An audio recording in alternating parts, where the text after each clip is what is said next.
Nagbabala sa Department of Energy Secretary Sharon Garin sa mga gasolinahang mananamantala ngayong mataas ang presyo ng mga produktong petrolyo dahil sa gulo sa Middle East. Isasara ko kayo pag hindi kayo pag hindi kayo mag-behave. Ay wag po nating don't take advantage of the situation. Ang perwisyo dito sa bayan natin at sa taong bayan natin. Pag may proof po, may pictures kasi pinapadaling mga Yes. Yun po, reason for us po to cancel your permit.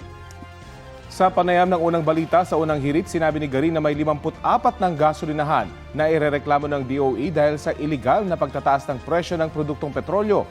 Pananagutin din daw ng DOE ang mga gasolinahang nagsasabing out of stock para hintayin ang big time oil price hike bukas.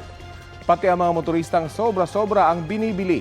Ayon sa DOE, hindi dapat lalampas sa 76 pesos and 50 centavos ang kada litro ng gasolina hanggang mag-oil price hike bukas. Hanggang 74 pesos at 81 centavos lang dapat ang diesel at hindi dapat lalampas sa 100 pesos ang kada litro ng kerosene.